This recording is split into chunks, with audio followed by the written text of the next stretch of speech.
soit loué, que Dieu bénisse tous nos bien-aimés qui sont en ligne à cette heure pour suivre notre émission BTATA. Comme nous le disons, c'est une émission qui est en train de faire des analyses de chansons et de prédications partout dans le monde.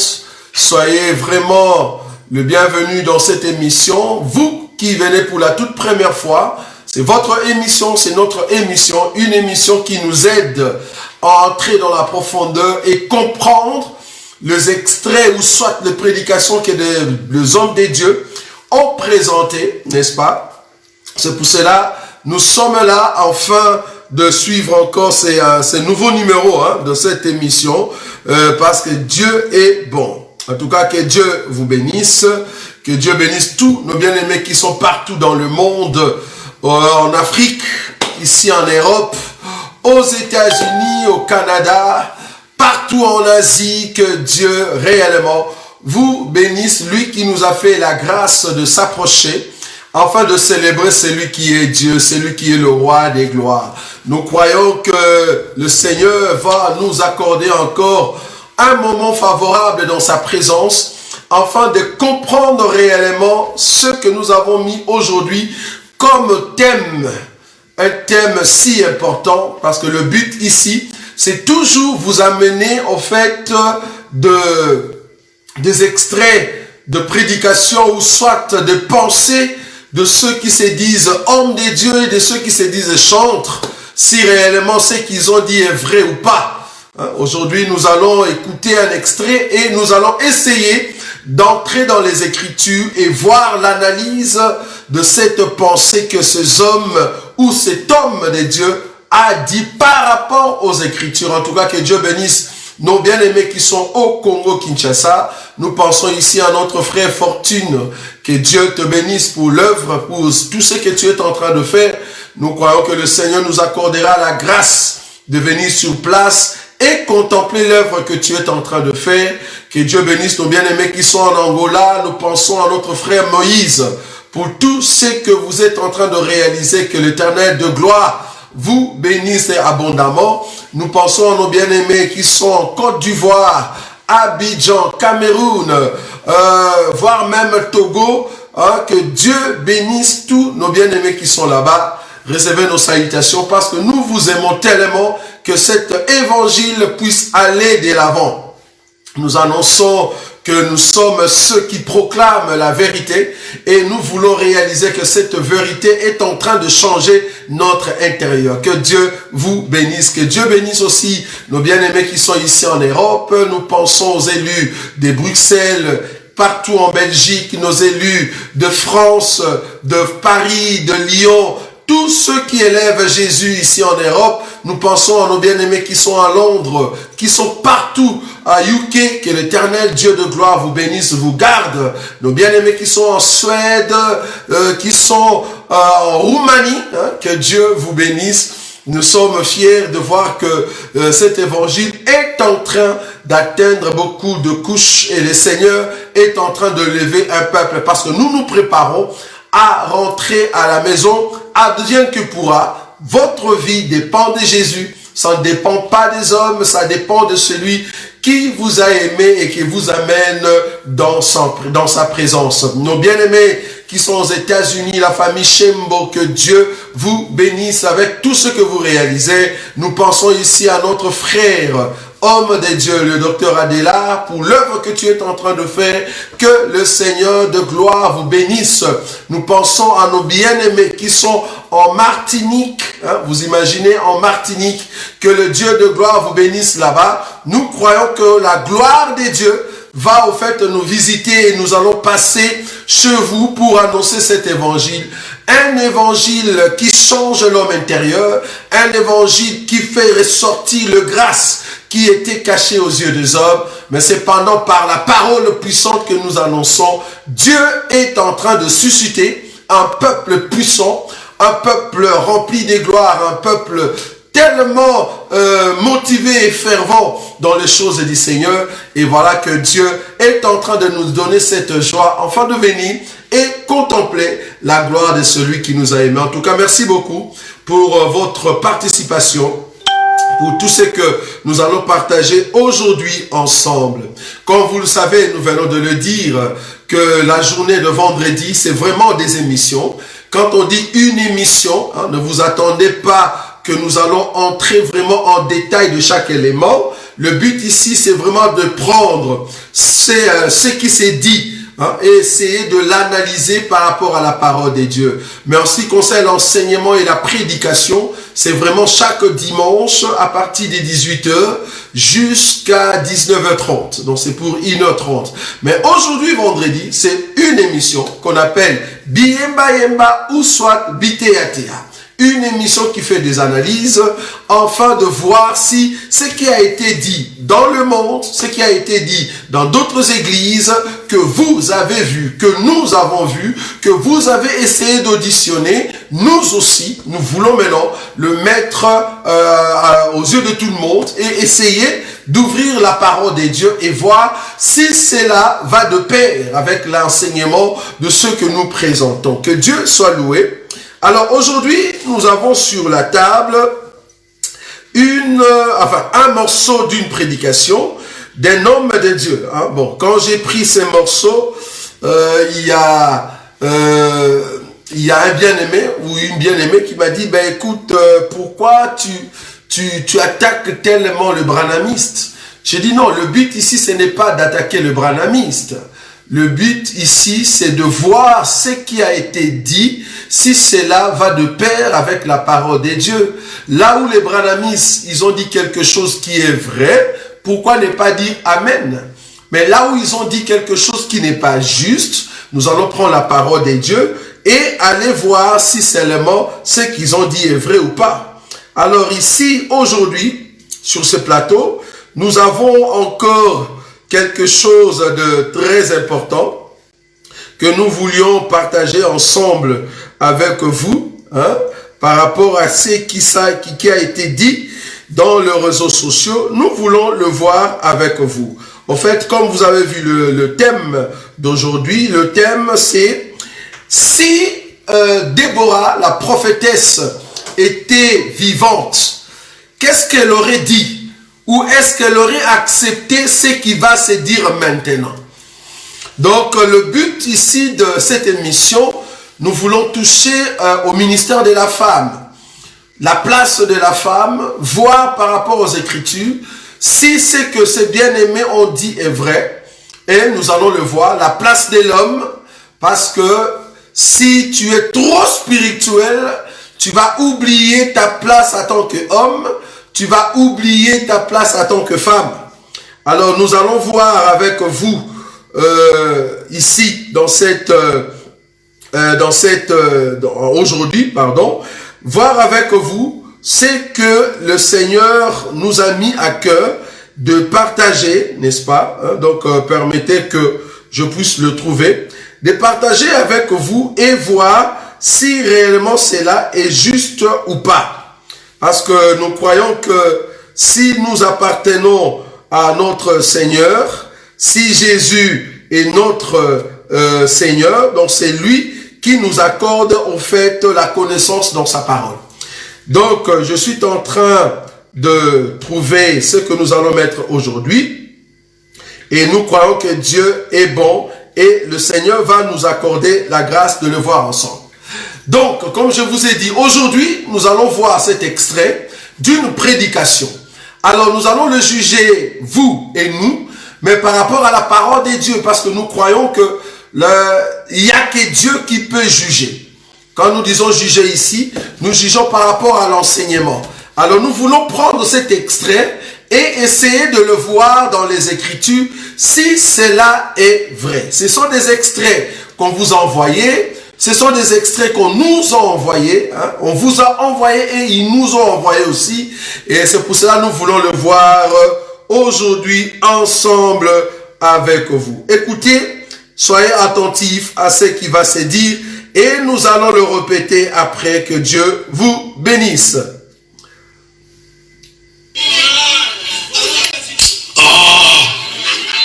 Sarah était où? Elle était à la cuisine. civilisation ne vous trompe pas. La place de la femme, c'est à la cuisine. Fâchez-vous comme vous voulez, je m'en fous.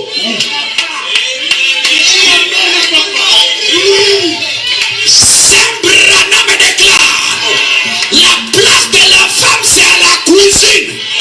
Si quelqu'un croit ça, qu'il dise Amen. Attends, je vais répéter. Hein, écoutez. Écoutez. Sarah était où? Elle était à la cuisine. Sarah était à la cuisine. Frère, que la civilisation ne vous trompe pas.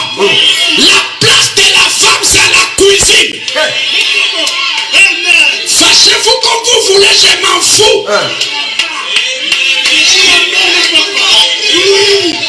Saint Branham me déclare, la place de la femme, c'est à la cuisine.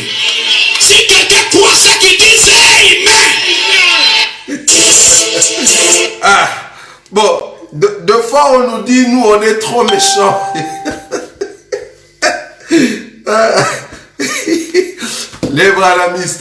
Non, je les aime beaucoup. Il faut me comprendre, bien aimé. J'aime beaucoup ces bien-aimés. Ils sont audacieux. Ils osent, tu voyez. Si seulement nos pasteurs pouvaient oser de la sorte, en parlant de Jésus, mais ça allait être une très bonne chose.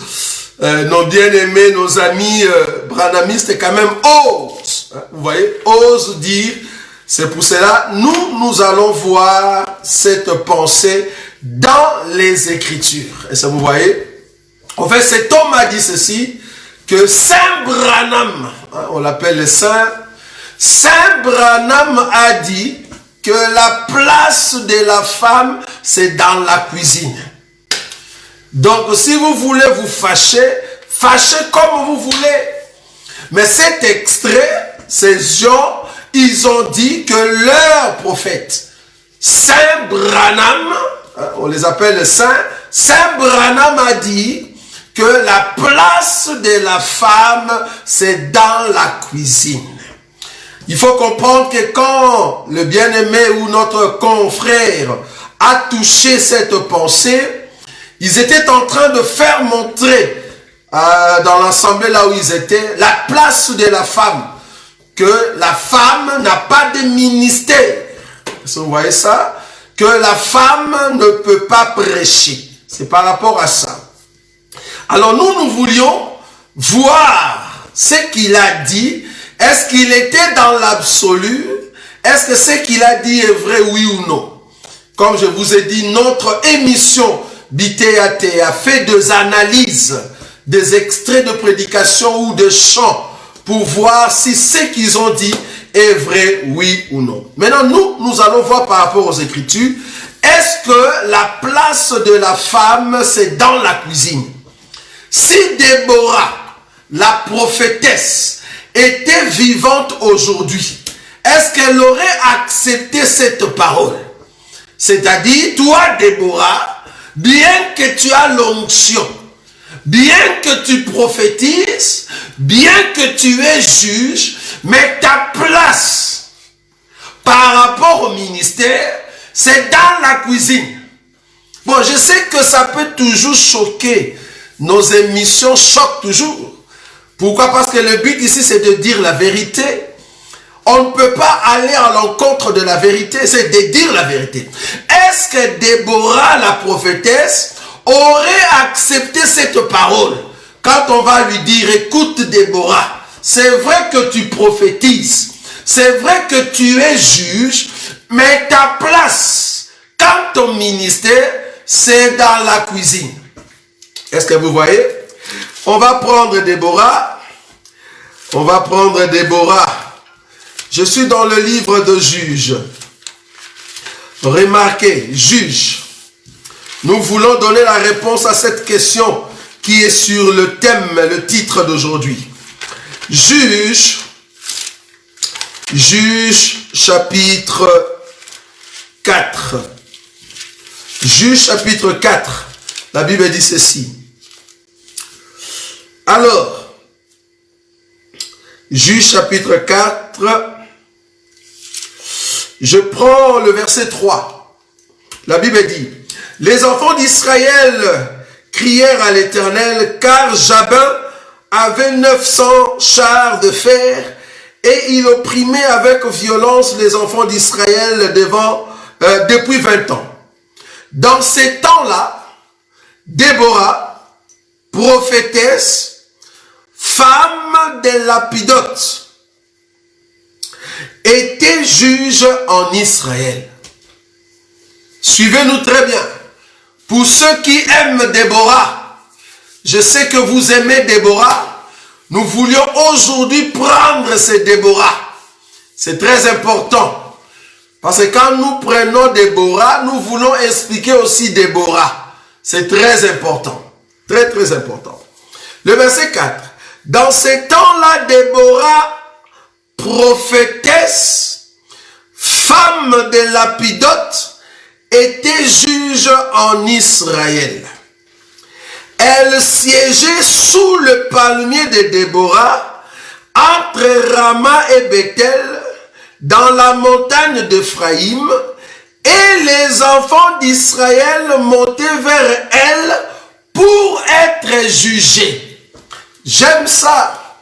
Les enfants d'Israël ne montaient pas à Rama, ne montaient pas là où se trouvait Déborah pour écouter la parole de Dieu. Non, la Bible n'a pas dit ça.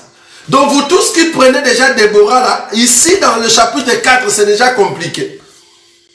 Elle était prophétesse, mais Israël ne montait pas pour écouter la prophétesse.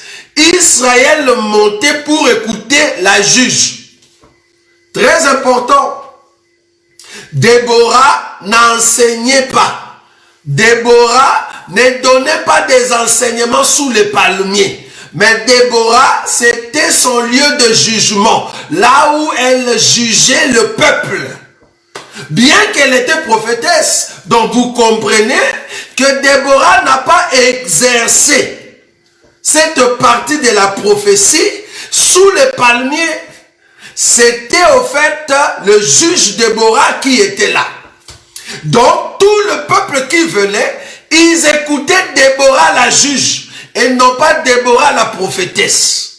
Ah, donc Déborah est en même temps prophétesse et en même temps juge.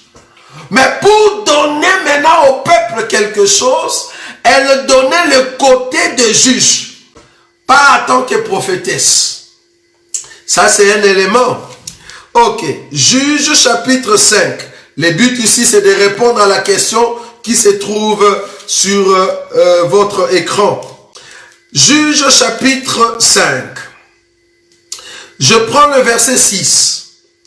Au temps de Shamgar, fils d'Anat, au temps de Jaël, le route était abandonnée et ceux qui voyageaient prenaient des chemins détournés. Le chef était sans force en Israël, sans force. Quand je me suis levé, moi, Déborah, quand je me suis levé comme une mère en Israël. Ça vous voyez? Déborah s'est levée comme une mère en Israël quand les hommes étaient faibles. Parce que si les hommes étaient forts, Déborah n'allait pas se lever. Maintenant, qui est cette Déborah qui s'élève quand tous les hommes sont faibles? C'est ça la question que vous devez vous poser. Ce n'est pas votre pastoresse ou prophétesse qui dirige votre église, votre archibishop femme, votre bishop femme qui est en toge. Déborah ici, qui s'élève quand tous les hommes sont faibles, c'est qui? Tu ne vas pas nous dire que votre Déborah qui prêche à l'église là-bas, que tous les hommes qui sont là-bas sont faibles. Alors tu n'as pas bien compris Déborah. Tu ne l'as pas vu. Déborah s'élève quand tous les hommes sont faibles. Alors Déborah s'élève comme une mère. Mais quand les hommes sont forts, on ne voit pas Déborah. Il faut attendre le jour où les hommes seront faibles. Alors Dieu va permettre que Déborah vienne. J'aime ça. Ça vous voyez? Maintenant, il faut chercher dans la Bible qui est cette Déborah.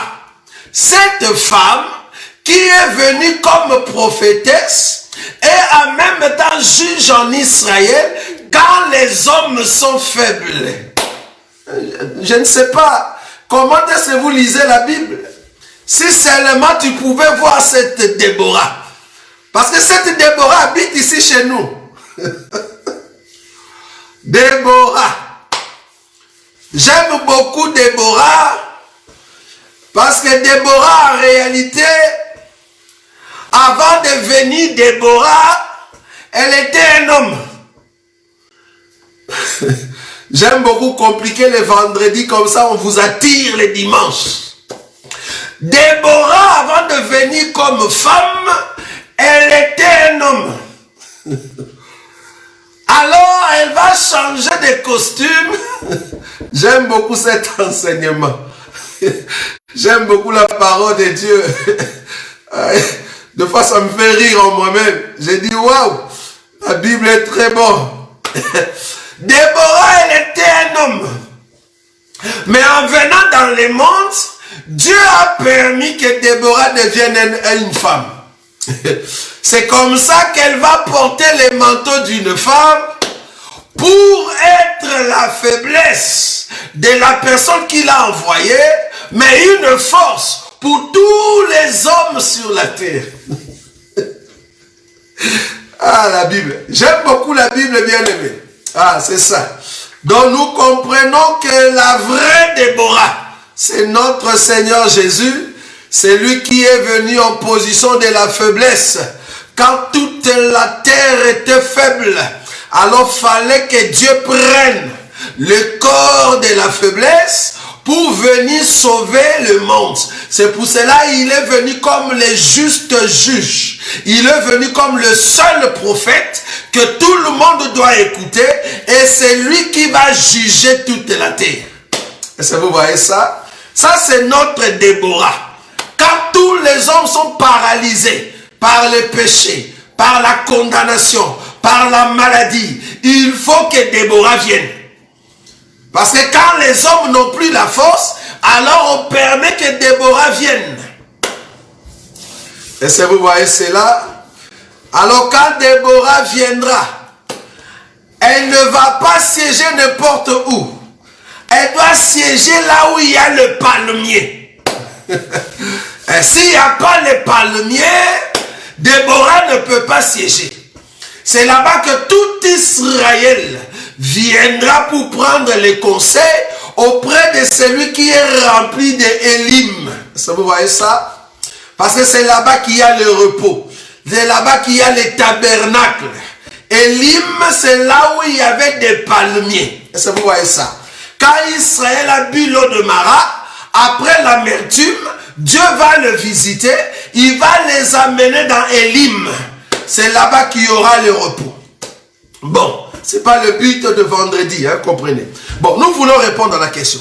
Donc, est-ce que si Déborah physique, bon, je descends, parce que le but ici, c'est de donner dans la doctrine. Hein, c'est de donner la doctrine pour que nous puissions répondre à la question. Nous allons prendre Déborah physique. Ok. Si Déborah physique, la prophétesse, était vivante, et qu'elle entend ces messieurs qui viennent de dire que la place de la femme, c'est dans la cuisine, est-ce que Déborah allait dire Amen? Est-ce que Déborah allait accepter cette parole?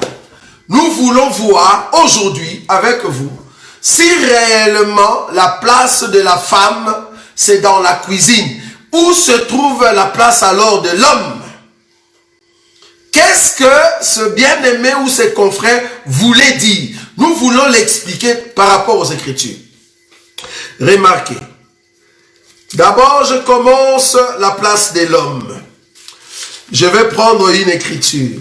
Je suis dans le livre de Genèse. Genèse, je prends Genèse chapitre, je crois 14. Genèse chapitre 14, non 18 je crois, 18, excusez-moi, Genèse chapitre 18.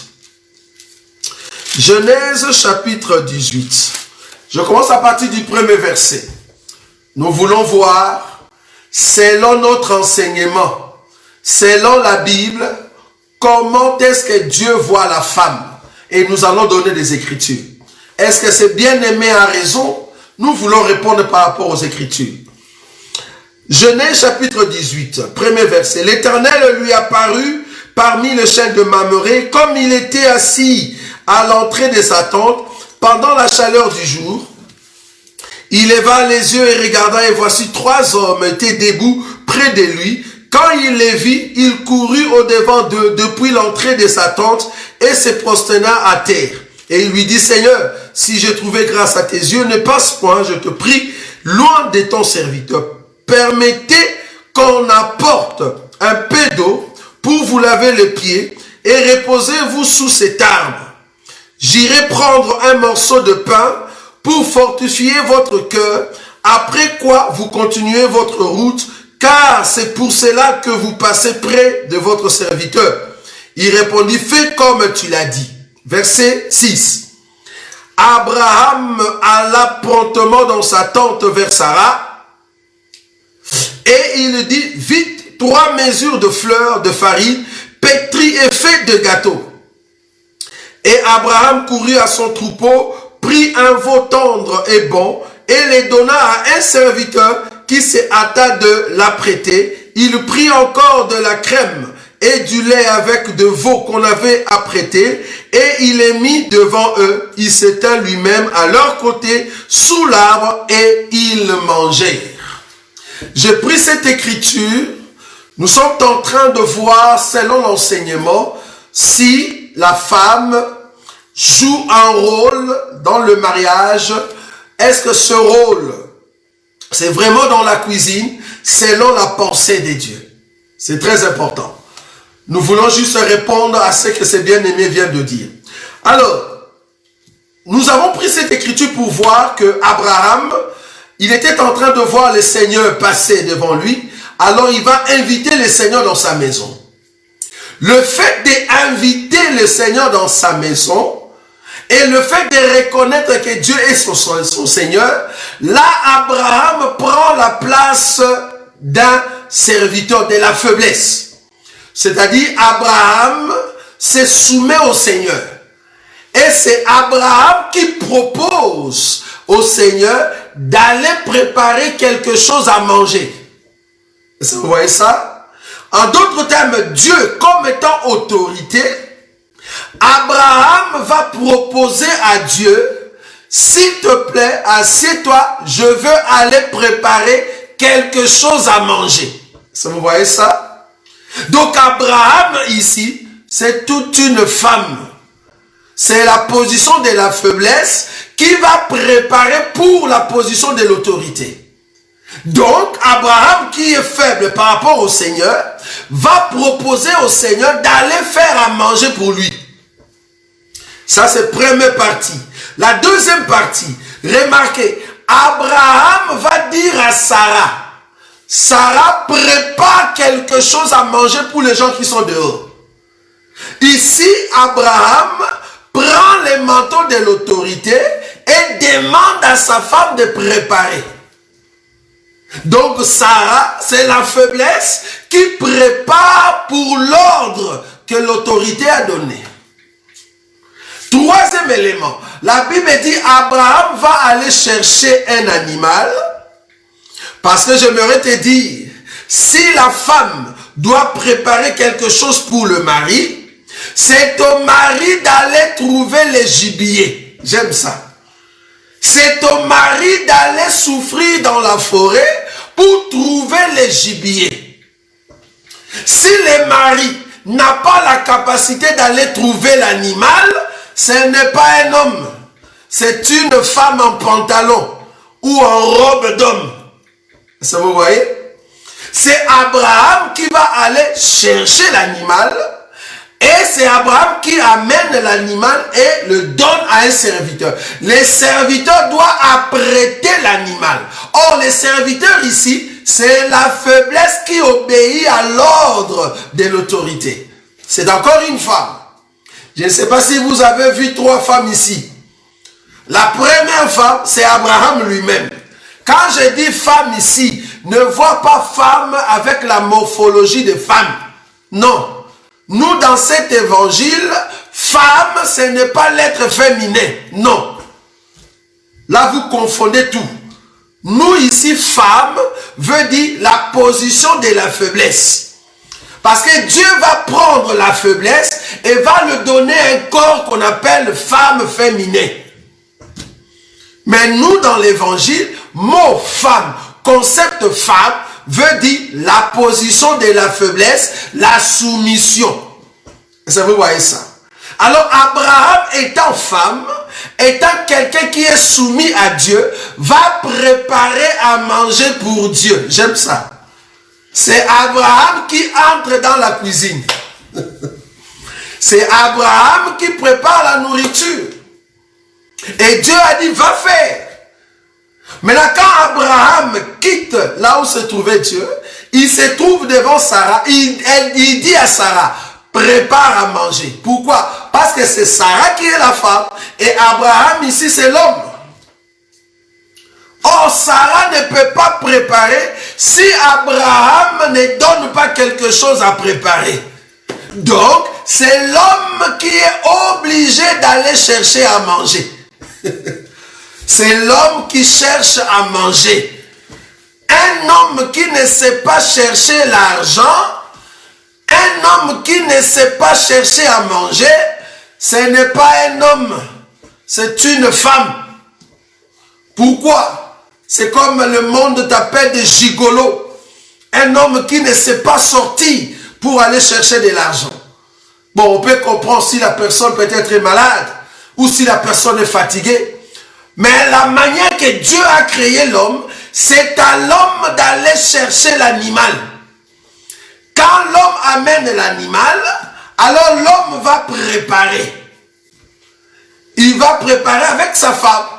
Parce que c'est la femme qui connaît le goût de l'homme. L'homme est fort pour aller chercher l'animal, mais le goût de lui-même, le goût, qu'il puisse le préparer selon son goût, il ne saura pas. Il faut que ce soit sa femme qui doit préparer la nourriture pour que l'homme mange à son goût. Donc en réalité, l'homme c'est un mystère. L'homme a un goût, mais ce goût, il demande à sa femme, prépare-moi la nourriture selon mon goût. Mais pourquoi tu n'as pas préparé toi-même? Pourquoi tu n'as pas préparé toi-même? Parce que tu connais ton goût. Tu vas voir que Dieu va cacher le goût de l'homme dans la femme. J'explique le mystère ici, bien-aimé. Je suis en train d'expliquer Jésus qui est en train de préparer la nourriture pour le Père. C'est Jésus qui connaît le goût du Père.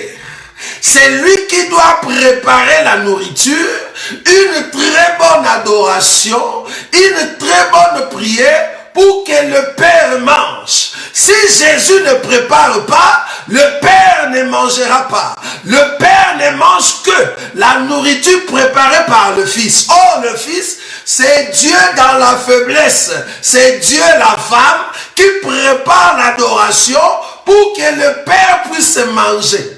Parce que le goût du Père, c'est le Fils qui le connaît. Est-ce que vous voyez cela? Donc c'est la femme qui a le goût de l'homme. C'est la femme qui a le goût de l'homme. Donc Abraham va demander à Sarah de préparer la nourriture parce qu'ils vont manger. Est-ce que vous voyez ça? Donc ici, Sarah était dans la cuisine. C'est elle qui s'est cuisinée. Dieu a mis la capacité dans la femme de plaire à son mari dans la cuisine, bien-aimé. Dans la cuisine. Si tu veux voir un homme heureux, va voir ce que sa femme fait dans la cuisine. Si la femme ne sait pas préparer, si la femme ne sait pas faire la cuisine, cet homme fuira. Cet homme fuira. L'homme qui a fui Israël, parce que Israël ne savait pas préparer. C'est pour cela qu'il est venu chez nous, parce que Israël c'est une femme vachie, une femme orgueilleuse qui ne sait pas préparer l'adoration pour le Père. Et le Père a choisi les vrais adorateurs qui l'adorent en esprit et en vérité. C'est toi et moi, nous savons préparer. Dieu a fui Israël. Dieu a fui Israël parce que nous savons préparer. Ça, vous voyez ça? Ça, c'est la nourriture bien-aimée. Si tu ne savais pas préparer, Dieu n'allait pas venir. Mais c'est parce que tu sais préparer par l'Esprit qui est en toi, par le Christ qui est en toi. C'est comme ça que tu prépares la nourriture pour Dieu. Dieu est serré, collé. Ça, vous voyez ça? Dieu ne sait pas sortir. Il ne sait plus fuir. Quand tu adores, tu élèves la voix devant le Seigneur parce que le Fils est en toi. Tu prépares une nourriture pour que le Père mange. Il sent l'odeur et Dieu est collé, serré. Ça, vous voyez ça? Bon, en même temps, je vais commencer à bondir. Ok. Là, nous avons compris que la femme est très utile dans la cuisine. Je vais prendre une écriture. Peut-être tu ne vois pas là où je suis. Luc chapitre 10. Luc chapitre 10. Remarquez. Luc chapitre 10. Nous allons prendre une écriture. Luc chapitre 10, je prends le verset 38. Comme Jésus était en chemin avec ses disciples, il entra dans un village et une femme nommée Marthe les reçut dans sa maison. Elle avait une sœur nommée Marie qui, s'étant assise aux pieds du Seigneur, écoutait la parole. Écoutez la parole. Marthe, occupée à divers soins domestiques, Marthe, occupée à divers soins domestiques, survint et dit, Seigneur, cela ne te fait-il rien? J'aime beaucoup cette question. Cela ne te fait-il rien que ma sœur me laisse seule pour servir? Dis-lui donc de m'aider. Marthe était en train de faire le soin domestique. Et en même temps, elle préparait pour le Seigneur. Parce que le Seigneur est venu dans la chair, le Seigneur doit manger.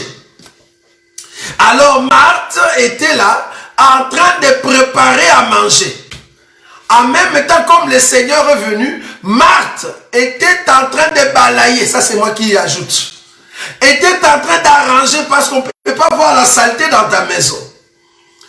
Une femme qui n'est pas propre, c'est une femme qui est remplie de démons.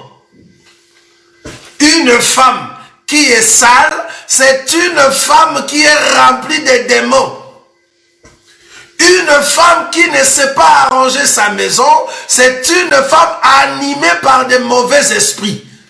Ça, c'est notre enseignement. Bien que ça peut vous choquer, c'est ça la vérité. Bon, Marthe était en train de nettoyer la maison. Quand même, j'ai reçu de visiteurs, j'ai besoin de nettoyer la maison pour que la maison soit propre. Parce que le Seigneur était là. Est-ce que vous voyez ça? Donc, Marthe a rangé. Maintenant, Marie, elle, c'est vraiment le côté spirituel. Elle écoute l'enseignement.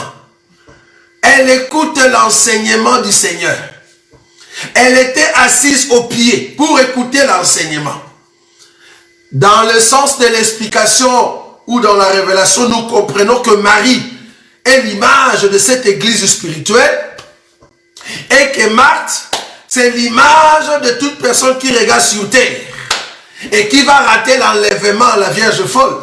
Vous voyez cela? Parce que Marie, c'est la Vierge sage qui écoute l'enseignement au pied du Seigneur. Mais Marthe qui s'occupe des choses du monde, qui s'occupe des choses tout autour d'elle, bien qu'elle connaît le Seigneur, mais elle va rater l'enlèvement. Ça, c'est dans la révélation. Mais ici, nous voulons expliquer sur terre. Est-ce que vous voyez? Donc, en quelque sorte, Marie écoutait l'enseignement du Seigneur, mais Marthe était occupée à servir au fait le Seigneur. Maintenant, écoutez ce que le Seigneur va lui dire. Je descends. Donc, j'étais dans Luc chapitre 10. J'ai commencé à partir du verset 38. Mais remarquez maintenant le verset 41. Le Seigneur lui répondit, Marthe, Marthe, tu t'inquiètes et tu t'agites pour beaucoup de choses. Hein? Pour beaucoup de choses. Une seule chose est nécessaire. Pas toutes les choses que tu fais. C'est vrai, c'est utile. Mais est-ce que c'est nécessaire? C'est là-bas que nous venons. C'est vraiment utile d'arranger la maison. C'est utile de faire à manger.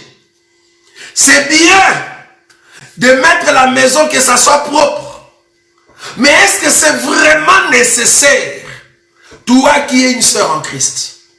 Il y a seulement une chose qui est nécessaire, c'est d'écouter le Seigneur. Nous disons ceci. Si tu écoutes le Seigneur, tout ce qui est utile, tu le feras. Mais si tu n'écoutes pas le Seigneur, tout ce que tu fais qui sont utiles, comprends que tu vas rater l'enlèvement. Rajoute à ce qui est utile, ce qui est nécessaire. Parce qu'il y a une seule chose qui est nécessaire, c'est ce que Marie a choisi comme une bonne part. Marie a choisi la part d'écouter le Seigneur parce que c'est la chose nécessaire. Mais Marthe s'occupait des choses utiles, mais pas nécessaires. Vous voyez cela?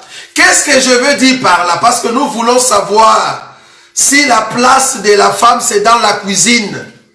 Nous voulons savoir si Déborah était vivante. Est-ce qu'elle va accepter l'enseignement que ces gens nous ont présenté? Nous disons oui. Elle va accepter étant Déborah femme dans la maison. Déborah femme dans la maison, elle doit être dans la cuisine pour préparer pour son mari. Parce que c'est très important. Elle doit connaître le besoin domestique. Parce que Dieu a doté la femme de préparer l'homme qui arrive dans sa maison, qui était parti au travail, qui était parti en voyage, qui revient. Il faut que la femme se prépare pour recevoir cet homme, pour recevoir son mari. Alors cette femme doit être une personne qui s'y connaît dans tout ce qui est besoin domestique. Parce que Marthe attendait le Seigneur. Est-ce que vous voyez? Parce que Marthe savait servir le Seigneur. Très important. Donc le besoin domestique, Dieu a doté cela à la femme. Mais cependant, le besoin d'aller chercher de l'argent, Dieu a doté cela dans l'homme. C'est pour cela, l'homme est obligé d'aller travailler. Tout homme qui n'aime pas le travail, c'est un homme en jupe. C'est un homme en jupe. Toute femme qui ne s'est pas préparée pour son mari, c'est une femme en pantalon. Toute femme qui ne sait pas préparer sa maison, qui ne sait pas faire le soin domestique, qui ne sait pas préparer pour son mari, c'est une femme en pantalon et costume. Donc si tu as une telle femme à la maison, ben comprenez que vous êtes deux hommes à la maison. Si tu as un homme qui se met tout le temps à dormir, qui n'a pas envie d'aller travailler, qui ne sait pas aller chercher à manger pour sa maison, comprend que c'est un homme en jupe. C'est un homme en jupe. Parce que Dieu a mis dans l'homme la capacité, la force d'aller chercher l'argent, d'aller chercher à manger pour sa maison. Et Dieu a mis la force, la capacité à la femme de préparer bien sa maison pour que l'homme soit dans la joie. Un roi ne peut pas régner sans le peuple. C'est le peuple qui donne la joie au roi. Or, le peuple, c'est la femme qui donne la joie au roi qui est l'homme. Or, le roi doit faire tout pour que son peuple mange comme il faut. Quand vous voyez un président de la République ne sait pas prendre soin de son peuple, c'est un président femme. Et c'est un président en jupe qui ne sait pas prendre le soin de son peuple. Un vrai président de la République doit prendre soin de son peuple. Quand le peuple pleure, quand le peuple a besoin de manger, quand le peuple a besoin de se vêtir, c'est à l'homme, c'est au président de donner à manger et de vêtir. Sinon, tu n'es pas l'homme. Sinon, tu n'es pas le président. Alors, tu es une femme. Un homme en jupe. Un homme en jupe. Le peuple pleure, mais tu ne sais pas subvenir aux besoins de ton peuple. La femme et les enfants pleurent à la maison, mais toi l'homme, tu dors, tu es sous la couette. Nous comprenons que tu ne veux pas faire ce qui est ton devoir. Le devoir de l'homme, c'est d'aller chercher à manger pour sa femme. Le devoir de la femme, c'est de mettre à l'aise son homme, de bien faire pour que l'homme soit dans la joie, dans la paix, dans sa maison. Bien manger, prendre soin de cet homme dans la cuisine. Très important. Très important. C'est ce que Marthe voulait faire. Bon, je vais rajouter encore une écriture pour Marthe. Remarquez. La Bible dit dans le livre, je crois, de Jean, chapitre 12. Jean, chapitre 12. Remarquez ce qui est écrit là-bas. Jean, chapitre 12. Je prends le verset 2. Jean, chapitre 12, le verset 2. Là, on lui fit, le verset 1er, pardon. Jean, chapitre 12, le premier verset. 6 jours avant la Pâque, Jésus arriva à Béthanie, où était Lazare, qu'il avait ressuscité des morts. Là, on lui fit un souper. On lui fit un souper. Marthe servait, et Lazare était un de ceux qui se trouvait à table avec lui. C'est Marthe qui servait. Je suis rassuré que Marthe, elle était très forte dans la cuisine. Je suis rassuré parce que c'est une femme qui sait prendre soin du Seigneur. Ça, vous voyez ça? Donc la femme doit être capable d'avoir cette envie de travailler dans la maison. Normalement, selon la Bible, ce n'est pas à la femme d'aller au combat. Bibliquement parlant, ce n'est pas à la femme d'aller à la chasse. Bibliquement parlant, ce n'est pas à la femme d'aller chercher de l'argent pour l'homme. Il y a même une écriture qui dit, ce n'est pas aux enfants d'amasser pour les parents, mais c'est aux parents d'amasser pour les enfants. Pourquoi? Parce que les enfants sont dans la position de la femme et les parents sont dans la position de l'homme. C'est aux parents de chercher de l'argent pour leurs enfants. Ce n'est pas aux enfants d'aller chercher de l'argent pour ses parents. Comme chez nous au Congo, si tu n'envoies pas l'argent à tes parents, on va commencer à dire tout autour de toi. Nous disons que là, vous n'avez pas très bien compris l'écriture. Ce n'est pas aux enfants d'amasser pour les parents. Donc si je prends mon argent et que j'envoie à ma maman, je le fais parce que je veux. Mais je ne suis pas obligé. Je ne suis pas obligé. Pourquoi? Parce que ce n'est pas aux enfants d'amasser pour les parents. Sinon, vous allez tomber dans ces pièges que nos parents africains, ils ont mis au monde 10, 15, 25 enfants dans l'idée selon laquelle que parmi ces enfants, il y aura un qui va subvenir aux besoins de ses parents. Nous disons non.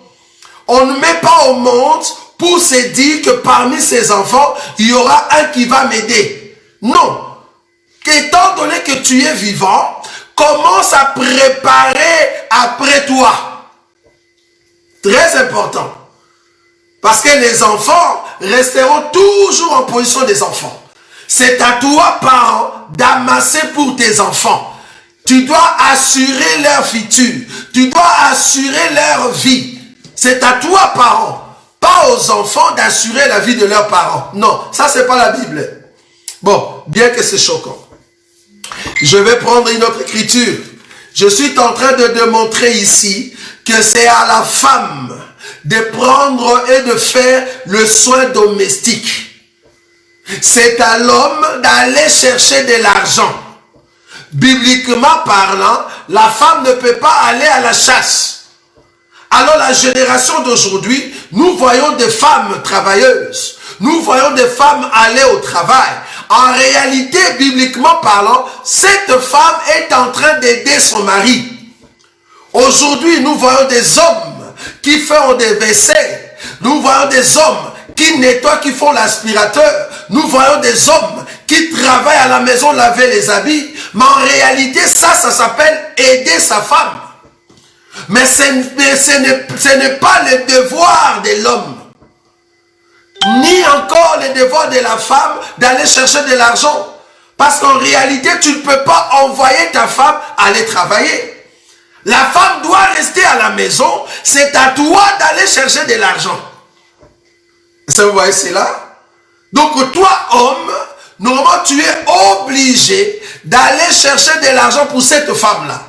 Mais comme on est dans une génération, aide-moi, je te dirai, c'est là-bas que la femme peut aller travailler parce qu'elle a étudié plus que toi. Elle peut aller travailler parce qu'elle a la capacité par rapport à ce qu'elle a appris à l'école. Alors toi, de ton côté, ne croise pas le main pour dire que voilà, j'ai déjà eu une femme qui travaille et qui a un bon salaire. Non. Au contraire, toi, homme, dans ta tête, étant enfant de Dieu, étant chrétien, tu dois aller chercher de l'argent. N'importe comment. C'est-à-dire, trouve un travail, même si c'est souffrant, mais du moins, vas-y, va travailler. Ça, c'est la place de l'homme. C'est à l'homme d'aller chercher de l'argent. Et c'est à la femme de prendre soin des enfants et de prendre soin de son mari qui vient du travail. Mais comme nous sommes dans une génération où on peut comprendre l'autre, c'est pour cela nous laissons nos femmes aller travailler. C'est pour cela nous acceptons de laver quand même les habits, de repasser les habits, de faire passer l'aspirateur, de faire la vaisselle. Mais en réalité, ce n'est pas notre devoir. C'est à la femme de le faire. Ce n'est pas le devoir de la femme d'aller travailler. C'est à l'homme de le faire. Mais on se comprend. Mais du moins, la parole reste vraie. Que c'est à la femme de faire le besoin, les occupations domestiques. C'est à l'homme d'aller chercher de l'argent. Ça, c'est la Bible. Ça, c'est la Bible. Remarquez, je prends encore une autre écriture. Peut-être là-bas, nous allons répondre à la question de ces bien-aimés pour comprendre si ce qu'ils ont dit est vrai. Alors, je prends Tite.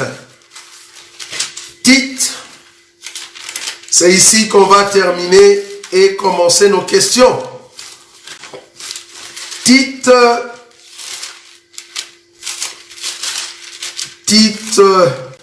chapitre 2. Tite, chapitre 2. Je prends le verset 3. Tite, chapitre 2. Je prends le verset 3. La Bible dit ceci. Ça, c'est Paul qui est en train de dire à Tite. Il dit à Tite, dis donc il dit à titre de dire, hein, dit que les femmes âgées doivent aussi avoir l'extérieur qui convient à la sainteté. Que les femmes âgées doivent aussi avoir l'extérieur qui convient à la sainteté. Toi qui es une femme en Christ, parce qu'ici nous parlons dans notre maison, et ceux qui nous aiment, vous pouvez toujours prendre nos conseils. Une bonne femme, quand on voit l'extérieur, toi qui es une sœur en Christ, tu dois refléter la sainteté. Malheureusement, parmi vous, il y a d'autres qui reflètent Beyoncé. Quand on te voit, on voit une sirène. Au lieu de refléter la sainteté, tu reflètes la prostitution. Tu reflètes les Lady Gaga. Quand on te voit, tu reflètes les Rihanna avec des mèches jaunes, mèches rouges, de mèches vertes. On se demande pourquoi tu mets des mèches blanches. Pourquoi tu as ces mèches-là? Tu n'es pas albinos, tu n'es pas albinos. Pourquoi tu as les mèches jaunes dans la tête? Tes cheveux sont noirs. Soit disant tu veux protéger tes cheveux. Mais pourquoi tu as des mèches blanches sur ta tête? Tu n'es pas albinos. Qu'est-ce qui ne va pas? Et puis tu as une petite tête. Mais la mèche que tu mets tellement grande, on se dit où se trouve sa tête? Pourquoi tu l'as mis si beaucoup dans ta tête comme ça? Qu'est-ce qui ne va pas? Tu as un problème sérieux. L'extérieur ne reflète pas la sainteté. Beaucoup de mèches comme ça, jaunes, rouges. Là, de rouge à lèvres, je ne sais pas quoi. Tu mets les make-up. Donc, tu étais noir. Tu as des boutons que nous tous, nous savons à 10 heures. Tu as un bouton quelque part ici. Un bouton là. Ça, nous le voyons chaque 10 heures. Mais à 16 heures jusqu'à 23 heures, les boutons disparaissent. Tu deviens comme une autre femme. Qu'est-ce qui ne va pas? Sirène. L'extérieur ne reflète pas la sainteté. Tu te dis chrétienne. Une chrétienne, on doit voir la sainteté dehors. On ne voit pas la sainteté. Les dehors. Ici, on parle dehors. Dehors. Là, tu es parti plus loin. Nzambata la ramotema. Dieu regarde seulement le cœur, pas dehors. Non, la Bible dit ici, Dieu, si tu es un enfant de Dieu, l'extérieur doit changer. Ton extérieur ne change pas. Ton extérieur ne change pas. On se dit, est-ce que tu connais le Seigneur, toi? Tu connais le Seigneur. Tu te dis chrétienne. Regarde ton habillement. Tout ce qui sort dans le monde, toi tu le mets. Les pantalons déchirés, tu le mets. On voit tes cuisses. Tu trouves ça normal. Un enfant de Dieu, chrétienne, ton extérieur. Tu vois? On se dit si tu es une femme ou tu es une prostituée. C'est grave. Donc on comprend que vous avez un problème de la foi. Que le Seigneur vous aide. Dit que les femmes âgées doivent aussi avoir l'extérieur qui convient à la sainteté. L'extérieur qui convient à la sainteté. Tu ne peux pas, toi, un enfant de Dieu, sœur en Christ, mettre un pantalon serré. Tu ne peux pas mettre une robe serrée. Tu ne peux pas mettre un pagne serré. Tu ne peux pas mettre une jupe serrée. Parce que Paul a dit, il faut que tu puisses t'habiller avec pudeur, modestie et décence. Ça, c'est notre royaume. Même toi, frère. Même toi, frère. Tu te dis, tu es marié, mais à côté, tu appelles des sœurs. On a ces sœurs-là qui ont enregistré vos numéros. Donc tu appelles des sœurs alors que tu es marié et tu es dans cet évangile. On connaît ton nom, c'est grave. Mais tu vas mettre des photos habillées plus que Papa Wema. C'est grave. Donc tu te mets dans la maison où il y a de lumière normale, mais tu prends une photo avec des lunettes. Quelles lunettes? Louis Vuitton. Ah, nous comprenons que l'extérieur ne reflète pas l'intérieur. Tu es à la maison, dans ta maison, dans le salon. Tu veux prendre une photo. Tu te mets en costume plus que Papa Wema avec des lunettes. Est-ce que tu as un problème des yeux dans la maison? Ça, on comprend, c'est parure, si vous ne savez pas. 3 pièces, juste pour prendre une photo. Juste pour prendre une photo. Tu n'étais pas dans une fête de mariage. Tu es dans la maison. Lunettes Louis Vuitton. Ah, on comprend. On comprend que tout ce qu'on voit là, c'est parure. C'est-à-dire, m'as-tu vu? Est-ce que vous avez vu comment je sais mettre des habits? Vous devez vraiment recevoir la circoncision. Ah, quand le Seigneur viendra, il y aura beaucoup de surprises. Si seulement l'extérieur pouvait refléter l'intérieur. Si seulement l'extérieur pouvait refléter l'intérieur. On sent, on peut sentir si réellement vous êtes circoncis ou pas. Rien que par votre façon de s'habiller. Vous avez un problème. Donc tu te présentes comme quelqu'un qui a des millions. Alors que tu n'as même pas 10 000 euros. 10 000 euros, tu n'as même pas. Mais le costume que tu mets, et quand on regarde ta femme, mais c'est vraiment une personne qui sort de village. Mais toi, la façon que tu t'habilles là, des lunettes à fond, des costumes, 3 pièces, avec des chaînettes, avec de, comment on dit ça, des perles là-bas, on s'est dit, mais cet homme a beaucoup d'argent. Mais quand on te voit à côté de ta femme, on s'est dit, mais pourquoi sa femme est comme ça, comme une personne qui sort du village?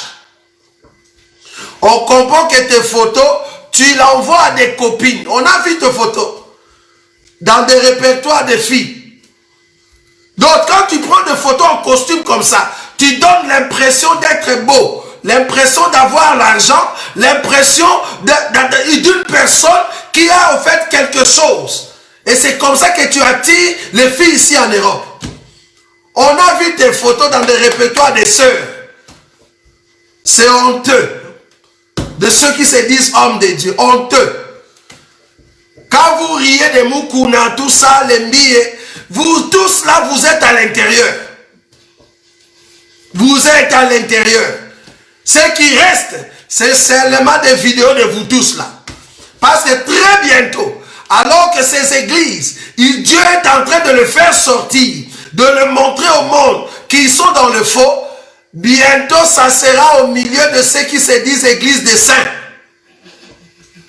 église des élus, église de ceux soi-disant qui craignent Dieu. Ça sera au milieu de ces églises-là que nous allons voir vos nudités. Quelle honte!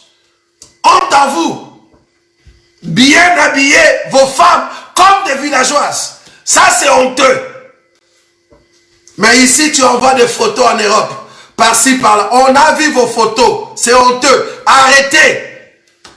Si vous voulez prendre ces femmes ici, que vous avez envoyé des photos, mais faites que vos femmes là-bas, au lieu que ce soit des femmes comme qui sortent de village, mais faites qu'elles soient belles. Parce que les femmes que vous envoyez ici, ce sont des femmes qui ont appris à se laver, à être propres. C'est pour cela que vous êtes attirés par elles. Et vos femmes, honte. C'est honteux. Je ne sais pas pourquoi je suis parti là-bas. Des fois, il y a la colère qui vient dans ma tête là. Voilà. La Bible dit ceci. Tite chapitre 2. J'ai pris le verset 3. Dit que les femmes âgées doivent aussi avoir l'extérieur qui convient à la sainteté. N'être ni médisantes, ni adonnées aux excès de vin. Qu'elles doivent donner de bonnes instructions dans le but d'apprendre aux jeunes femmes à aimer leur mari, leur enfant, à être retenues, chastes, occupées s'occuper aux soins domestiques. C'est pour ça que j'ai pris cette écriture. Donc, les femmes âgées doivent instruire les jeunes femmes à savoir et à s'occuper aux besoins domestiques, aux soins domestiques. Donc, c'est une écriture pour une femme de prendre soin de sa maison, d'être propre et de faire la cuisine. C'est la parole. Une bonne femme soumise, c'est une femme qui prépare la nourriture pour son mari. Un homme bon, un homme qui aime sa femme, ce n'est pas un homme qui mange partout. Il a un problème au niveau de son goût. Il a toujours cette envie de manger la nourriture de sa femme. Pourquoi? Parce que c'est la femme qui connaît le goût du mari. Est-ce que vous voyez cela? Que Dieu nous aide. Donc, s'il faut répondre à cette question, parce que cet homme qui a parlé tout à l'heure nous a fait savoir qu'en réalité, c'est vraiment l'homme, c'est vraiment l'homme qui est au fait au travail et la femme doit s'occuper de la cuisine.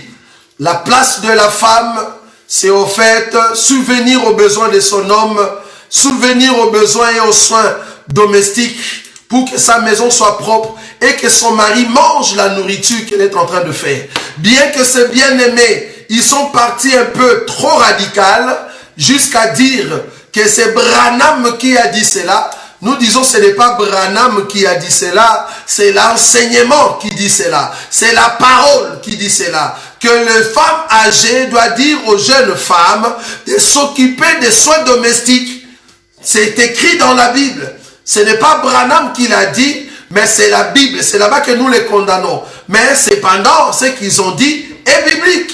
Nous disons que la place de l'homme, c'est d'aller chercher de l'argent, sortir très tôt le matin pour aller chercher de l'argent et faire nourrir sa maison. Et la femme doit recevoir cet argent. C'est à la femme, waouh, j'allais quand même sauter ça. C'est à la femme de prendre cet argent et d'organiser. Ah, je ne pouvais pas sauter ça. Je ne pouvais pas sauter ça. Quand un homme sort pour aller prendre de l'argent dehors, quand tu viens avec ton argent, il faut donner ça à la femme. Donc si toi, un homme, un frère qui me suit, si ta femme ne connaît pas le numéro de compte, n'a pas les codes de ton numéro de compte, comprends que tu es un hypocrite et un méchant. Parce qu'un vrai homme, un vrai mari, quand tu as l'argent, prends cet argent, donne à ta femme. C'est à la femme qui sait qu'est-ce qu'on va faire. Toi, tu vas apporter, au fait, tes conseils, mais c'est la femme qui a la situation de la maison. Ici, je suis dans les Écritures.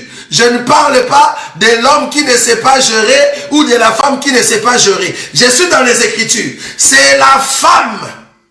Ah! Bon, je vais donner l'écriture. Peut-être que tu ne vois pas. Je vais prendre une écriture. Si tu ne donnes pas ton argent à ta femme, tu es un homme méchant. Quand tu travailles, ton numéro de compte, ton code, tu dois, le PIN code, tu dois donner à ta femme. Toi qui es toujours marié, tu es avec ta femme et que ta femme ne connaît pas ton PIN code, c'est un souci. Tout l'argent que tu fais, il faut donner à ta femme. Toi, tu as l'œil dessus. Mais l'argent que tu as fait, donne à ta femme. Comme ça, vous allez travailler ensemble. Parce que tout ce que toi, tu as, tu dois donner ça à ta femme. Tout ce que tu as, tu le donnes à ta femme. Pourquoi? Parce que c'est elle qui va faire l'organisation et toi, tu as un œil dessus. Pourquoi je dis ça? Jean chapitre 17. Merci Seigneur. Jean chapitre 17, verset 6. J'ai fait connaître ton nom aux hommes que tu m'as donnés du milieu du monde. Ils étaient à toi et tu me les as donnés et ils ont gardé ta parole. Les hommes, c'était à Dieu. Dieu a donné tous ces hommes-là qui étaient entre les mains de Dieu. Il les a donnés à Jésus. Ça, c'est bon. C'est Jésus qui doit les gérer.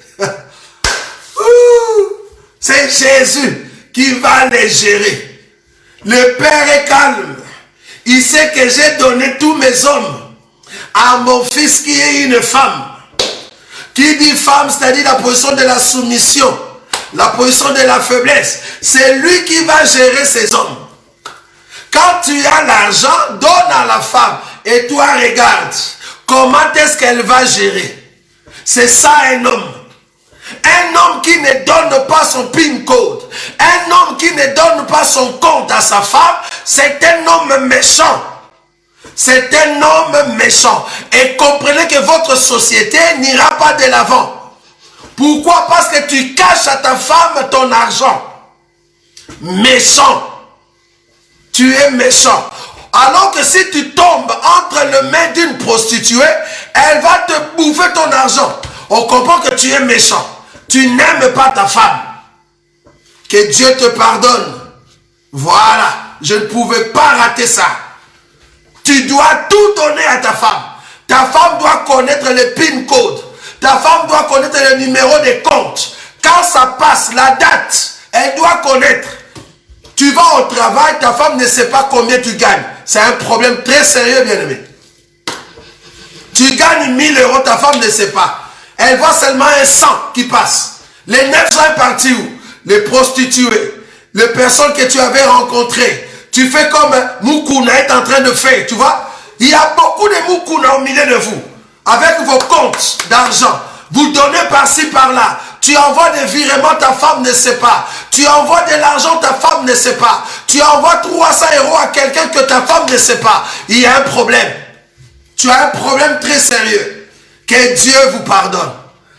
Donc voilà, je ne pouvais pas, en tout cas, sauter cela. Permettez qu'on puisse prendre des questions. Donc, avant qu'on prenne des questions, je disais qu'on était en train de répondre à cette préoccupation. C'était quoi? C'est cette prédication ici. Nous allons l'écouter. Voilà. Écoutons. Sarah était où? Elle était à la cuisine. Frère, que la civilisation ne vous trompe pas. Voilà. La place de la femme, c'est à la cuisine. Fâchez-vous comme vous voulez, je m'en fous.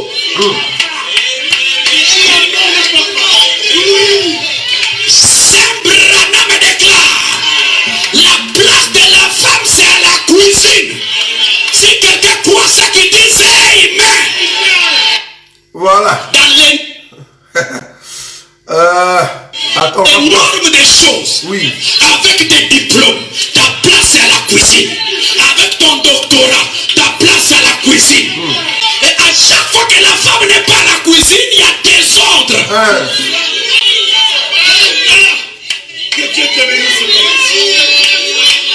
Oh, mais il y a des soeurs qui ne peuvent pas rester longtemps à la cuisine parce qu'elles ne connaissent pas préparer. C'est des habitués de McDo et de fast food. Le frère a un gros ventre, dit que Dieu a béni. Non, c'est la malbouffe.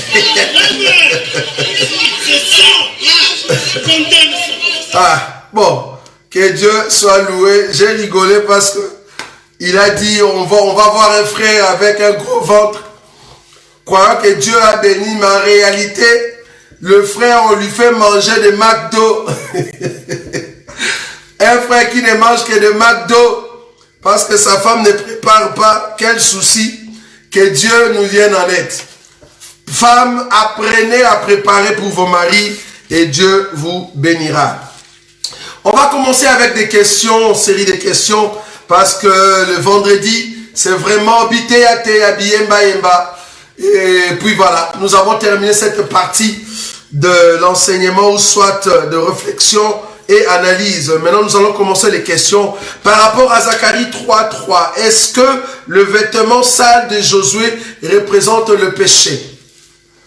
Il faut comprendre que le Josué parlé dans Zacharie 3.3 représente notre Seigneur qui est devenu péché C'est-à-dire, le Seigneur n'était pas un pécheur, parce que si tu dis que le vêtement représente le péché, c'est comme si il avait péché. Enfin, ou il était pécheur, c'est ce que je voulais dire. C'est comme si il était pécheur. Or, tu vas voir que ça, c'est l'ombre. L'ombre qui montre Josué, qui dit Josué, les mots Josué veut dire Yehoshua. Je ne sais pas si vous le savez. Josué veut dire Yehoshua. Maintenant, les Yehoshua, dans l'ombre là-bas, et on le voit avec une robe qui était sale, ça représente le péché que le Seigneur a porté sur lui. Il est devenu péché. C'est-à-dire, quand tu le vois, tu vois l'habit sale. Tu vois directement la saleté. Or, l'habit sale que Yehoshua, le véritable, notre Seigneur Jésus a porté, c'est son corps. Parce que, en réalité, le Christ, Dieu ne pêche pas. Mais le corps doit porter le péché, doit porter la malédiction. C'est ça l'habit sale. Cet habit doit devenir sale. Or, un habit sale, il faut le laver. J'aime ça. Quand on dit laver, on prend l'habit, on le lave avec la main, avec les savons, il faut le frotter. Ça, vous voyez? Comme le Seigneur, dans sa chair, dans tout ce qu'il a fait comme travail, il a porté le péché de l'humanité, fallait que Dieu le lave, broyer avec du savon pour qu'il redevienne propre. C'est comme ça le troisième jour, Dieu a lavé 3 jours le corps de Jésus. C'est au 3e jour, cet habit que nous appelons Jésus va sortir. Un habit éclatant. Ça, vous voyez ça? Quand il est sorti propre. C'est pour cela que nous posons toujours la question que nous ne saurons pas répondre ici. Pour ceux qui ne nous connaissent pas, mais pour le fils de la maison, ils ont déjà la réponse. La Bible dit que le Seigneur, quand il était à la croix, on a enlevé tous ses habits physiques. On a enlevé ses habits physiques. Et c'est comme ça que quand Joseph d'Arimathée est venu, il va prendre le Seigneur, il va mettre des linges. La Bible dit, il a mis des linges, des linceuils. Il a mis des linceuils au-dessus du corps de Jésus qui est mort. On l'a amené dans le sépulcre. Le 3e jour, quand Marie de Magdala et les disciples sont venus pour entrer à l'intérieur, bien que chacun était venu à son tour, la Bible dit que les habits, les linceuils étaient restés là où on l'avait mis. Et il y avait les 2 anges. Il y avait un ange qui était au niveau de la tête et un autre ange au niveau du pied. Et le linceul, les habits étaient au milieu. On se demande, quand Jésus-Christ est ressuscité, il est ressuscité avec quel habit? Parce que Marie de Magdala l'a vu. Il a dit, elle croyait que c'était un jardinier. Il dit, oh jardinier, si vous avez vu le corps de mon Seigneur, remettez-le. C'est comme ça que le Seigneur va l'appeler par son nom. Et elle a compris que c'était le Seigneur. Quand Marie de Magdala regardait Jésus, est-ce que Jésus avait un habit, oui ou non? Parce que c'est le seuil est resté là-bas. On a déchiré ses habits à la croix. Mais quand Marie l'a vu, Jésus avait quel habit? Tu vas comprendre que Dieu a lavé les habits de Jésus pendant 3 jours. Et l'habit qu'il avait porté, c'est un habit de gloire. Quand Marie le regardait, c'était un habit de gloire. Bon, nous cachons ça pour ceux qui ne nous connaissent pas. Voilà. Par rapport à Zacharie 3.3, nous disons que c'est le péché que le Seigneur a porté. Satan peut-il entrer dans les lieux saints puisqu'il est l'accusateur? Ok, il faut comprendre déjà que dans les lieux saints, quand Dieu n'allume pas, quand Dieu n'allume pas sa lumière, les lieux très saints est noir. Donc, les lieux très saints à 2 côtés. Nous avons les côtés sombres de Dieu et les côtés lumineux de Dieu. Les côtés sombres de Dieu, c'est toujours dans les lieux très saints. Et les côtés lumineux de Dieu, c'est toujours dans les lieux très saints. Donc, les côtés lumineux, c'est quand Dieu entre dans sa gloire et qui veut manifester sa puissance. Les côtés sombres de Dieu, c'est quand Dieu est en train d'envoyer son serviteur, que nous appelons Satan, pour aller, au fait, visiter par exemple Job. Est-ce que vous voyez? C'est là-bas que nous disons, si vous n'avez pas l'œil, vous ne pouvez pas comprendre les deux côtés de Dieu. La partie ténébreuse de Dieu et la partie lumineuse de Dieu. Donc Satan entre dans la présence de Dieu, dans la partie ténébreuse de Dieu. Alors là, il faut aller chercher notre enseignement sur,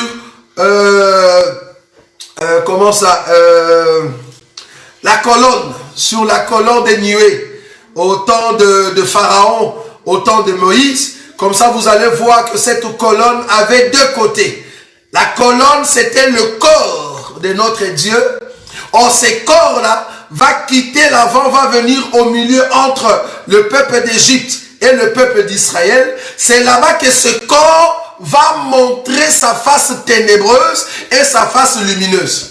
Ça va? C'est très important. Donc, Satan, quand il nous accuse dans les ténèbres de Dieu. Ça, c'est trop fort. Mais il faut être ceux qui mangent la nourriture dans son entièreté pour comprendre ce que nous disons. Alors, c'est encore possible qu'un vrai chrétien soit enlevé comme Enoch. Oui, c'est encore possible et nous le croyons. Nous le verrons s'accomplir. Si seulement le Seigneur reviendra demain, moi je vais partir comme Enoch. Dieu va m'enlever. Est-ce que vous voyez ça? Je vais disparaître de la terre, je ne vais pas mourir dans la chair, et je disparais, je pars. Parce que Enoch est monté de la même manière que Élie, les Tishibites, est monté. Est-ce que vous voyez? Nous croyons qu'il y aura un peuple qui va monter comme ça. Nous les croyons. Ça, c'est la Bible. Celui qui trouve une femme trouve le bonheur. De quelle femme parlait la Bible? Cette femme qui donne le bonheur. Parce que les femmes ou la femme physique ne donne pas le bonheur. La femme qui donne le bonheur ici, c'est notre Seigneur Jésus qui est venu pour servir le Père. C'est la seule femme que si tu trouves, le Seigneur l'a trouvé, parce que tu vas voir cette écriture qui dit, le Seigneur va dire qu'il était en train de chercher un secours. Il voulait que quelqu'un lui vienne en aide. Alors, qu'est-ce qui est venu en aide au Seigneur? C'est son bras. Ah, ok. Or, les bras de Dieu, c'est tout un homme. Donc, nous comprenons que Dieu a trouvé une femme qui était son bras. Or, ce bras est venu dans le monde dans la forme de la faiblesse. C'est le Seigneur Jésus qui est la faiblesse de Dieu. C'est cette femme-là que Dieu était en train de chercher et qu'il a trouvé depuis lors le Père est dans le bonheur. Mais les femmes physiques que nous avons, ce sont nos sœurs. C'est pas que nous allons trouver de bonheur en elles, mais nous allons être contents parce que nous avons trouvé nos sœurs. Parce que celui qui trouve sa sœur, celui qui trouve la fille de son père, nous sommes dans la joie. Est-ce que vous voyez? Donc le bonheur, quand on dit bonheur ici, ça dit toute ta vie est bon. Toute ta vie, bonheur, veut dire toute ta vie est bon.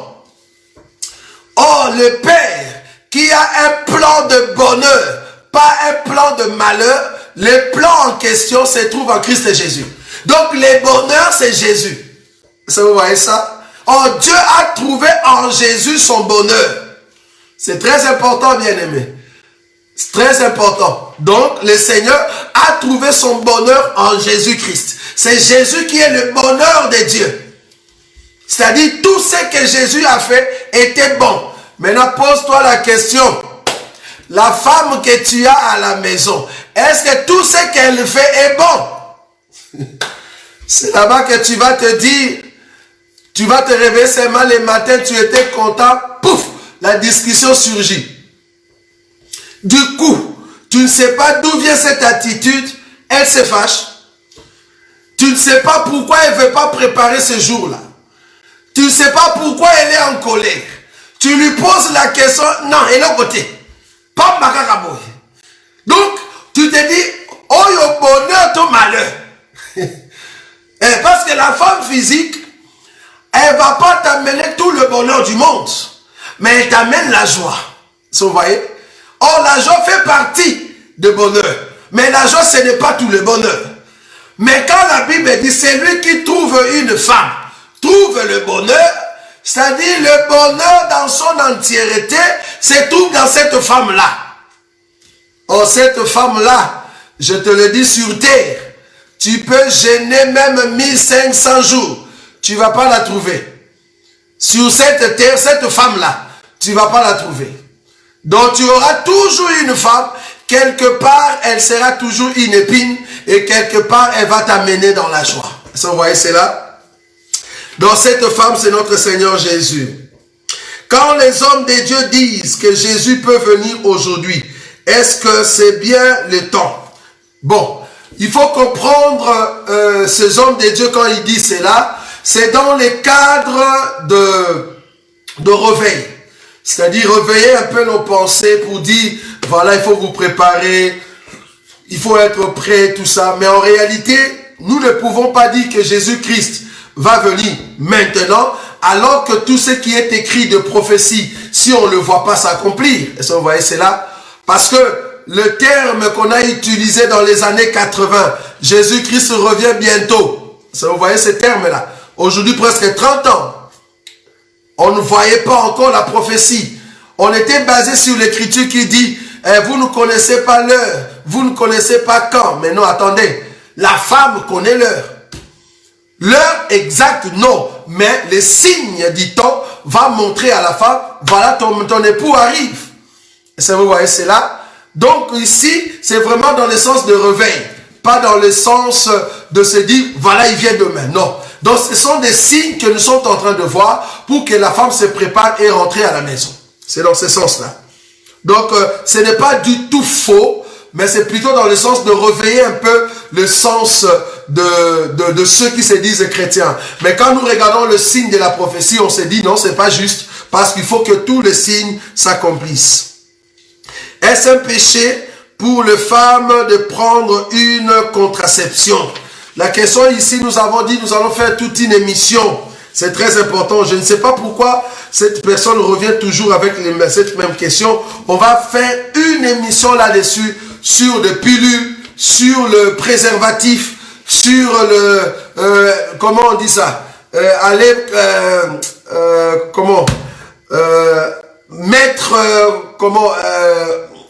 Bloquer ces ovules, hein, pour qu'elle ne puisse pas, en fait, avoir des enfants. Hein, pendant 5 ans, tu fermes pour que tu ne puisses pas avoir des enfants. Vous voyez ça? Dans tout ça, on aura un temps où nous allons apprendre cela. Qui sont le Fils de Dieu dans Genèse 6, 2? Le Fils de Dieu, c'est la lignée de Seth. Je comprends déjà l'écriture, cette question. Le Fils de Dieu, c'est la lignée de Seth. Bon, il y a d'autres qui disent que ce sont des anges. Nous disons non, c'est la lignée de Seth. Parce que tu vas comprendre que pour être fils de Dieu, il faut invoquer le Seigneur ou l'Éternel. Tu vas comprendre que par la descendance de Seth, c'est là-bas que les hommes commencèrent à invoquer le Seigneur. Ce sont cette lignée-là de fils de Seth, hein, ceux qui avaient l'esprit d'Abel. Parce que nous disons dans cet évangile que Seth, c'est la résurrection d'Abel. Abel qui était tué, sa résurrection c'est Seth. Est-ce que vous voyez ça? Donc il faut que Caïn puisse tuer Abel, mais vous allez voir que Abel en mourant, il doit ressusciter. Or en ressuscitant, il ressuscite comme Seth. Est-ce que vous voyez? Parce que le même parole que Adam avait utilisé, Adam va dire que j'ai eu un enfant à la place d'Abel que Caïn avait tué. Ah, nous comprenons que Seth, c'est le remplacement d'Abel. Donc, Seth, c'est la résurrection d'Abel. Est-ce que vous voyez ça? Bon, ça, c'est dans notre évangile. Donc, faut pas aller chipoter si tu ne connais pas les Écritures pour amener cela dans l'éclairage. Donc, nous disons que Seth, c'est la résurrection d'Abel. Donc, dans Genèse 6, 2, c'est le Fils de Dieu. Ce Fils de Dieu-là, c'est la lignée de Seth. Que dites-vous à propos de sabbat et l'observation des dimanches pour les chrétiens? que dit la Bible à ces sujets. Nous disons que Shabbat, normalement Shabbat comme étant loi, nous ne croyons plus en cela. Nous croyons aujourd'hui à tous les jours, pas seulement les dimanches, parce que les dimanches pour nous ce n'est pas un jour du Seigneur. Tous les jours sont des jours du Seigneur. Nous pouvons nous réunir lundi, nous pouvons nous réunir mardi, mercredi, jeudi, vendredi, samedi, dimanche. Si seulement le Seigneur nous donne le temps de se réunir n'importe quel jour, pour nous ce jour-là est considéré comme un jour de réunion. Vous allez comprendre que Shabbat en Israël, ça tombait un samedi. Mais pourquoi les gens ont adopté le système de dimanche? C'est parce que les dimanches en Israël est le premier jour de la semaine. Or, les disciples se réunissaient le premier jour de la semaine, qui est devenu, avec le temps de Constantin et tout consort et tous les gens qui sont venus après, ils ont adopté que le premier jour de la semaine en Israël, que ça soit férié, que cela soit un jour où on va commencer à célébrer le Seigneur. C'est comme ça qu'on l'a appelé du nom de dimanche, c'est-à-dire un jour où ils vont commencer à aller prier. C'est-à-dire, ils ont pris cet exemple par le biais des disciples qui priaient le premier jour de la semaine. Or, le premier jour de la semaine en Israël, c'était un jour normal, un jour de travail. On peut aller travailler et ils priaient le soir. Est-ce que vous voyez cela? Donc, nous disons que dimanche, on peut prier. Lundi, on peut prier. Donc, les dimanches n'est pas un jour du Seigneur. Ne fais pas des dimanches un jour du Seigneur. Tous les jours sont le jour du Seigneur. Il suffit seulement de se concentrer dans la présence de Dieu, parce que toi-même tu es en fait l'autel. Tu dois maintenant t'offrir comme un sacrifice de bonne odeur tous les jours de ta vie pour que le Seigneur sente l'odeur, pour que tu sois agréé de notre Seigneur. Donc tous les jours sont le jour du Seigneur. Les branhamistes disent, Malachie 4, c'est le prophète Branham. Que dites-vous? Nous disons non. Nous ne croyons pas à cela, parce que Malachie chapitre 4, le verset 5, si cela parle de Branham qui est déjà mort, ça ne peut pas être possible, parce que le prophète de Malachie 4 doit prêcher réellement Israël, parce que l'esprit d'Élie, je dis bien dans la chair, l'esprit d'Élie, c'est lui qui représente l'esprit Élie. Un homme dans la chair doit prêcher Israël. Mais nous comprenons que l'esprit d'Élie, dans le sens de ceux qui seront enlevés, se trouve dans tous ceux qui seront enlevés le jour où le Seigneur viendra. Donc comprenez quand est-ce que Dieu fait la dispensation de son esprit et de ses deux ailes. C'est très important. Donc nous disons que Branham n'est pas Malachie 4, verset 5. Non. Malachie 4, verset 5, c'est vraiment l'esprit d'Élie qui viendra pour prêcher Israël. Très important. Bon, ceux qui veulent un partage là-dessus, nous sommes toujours là pour le faire. Un peuple qui décide... ok. Est-ce un péché pour un couple chrétien qui décide d'avorter si c'est une grossesse indésirable?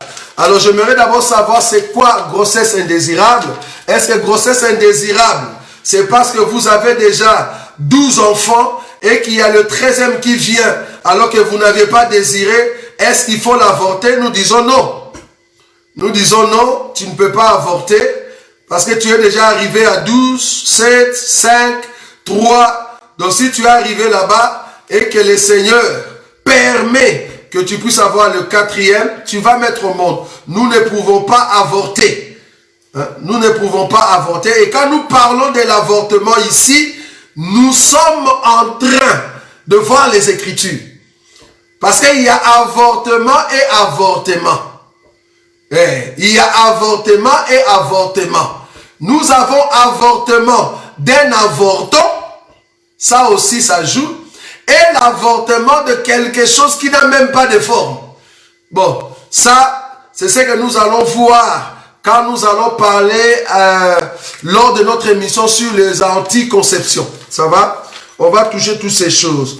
À propos de l'évangile qui se prêche maintenant, que nous devons nous préparer à rentrer au pays. Ah, que dites-vous? Au pays, c'est-à-dire RDC. À propos de l'évangile qui se présente soi-disant, il faut se préparer pour rentrer à RDC. C'est un évangile faux. Un évangile qui n'a pas de place. Parce que rentrer en RDC, rester ici, aller en Chine, aller aux États-Unis, nous allons dire que tous ceux qui sont enfants de Dieu, rien ne change. Si tu souffres ici, tu souffriras au Congo. Si tu souffres au Congo, tu souffriras en Chine. Si tu souffres en Chine, même si tu vas au Canada, tu vas souffrir. Pourquoi? Parce qu'il y aura un ordre mondial. L'ordre mondial fera que si tu as la parole, si on veut te maltraiter ou t'amener dans la persécution et la tribulation, parce que c'est notre partage, on le fera. Donc ce n'est pas une question d'aller au Congo, ce n'est pas une question de rester ici, ce n'est pas une question d'aller au Canada, c'est une question de se préparer et rentrer à la maison. Quand nous disons préparer, c'est-à-dire tu te prépares à tout ce qui peut venir.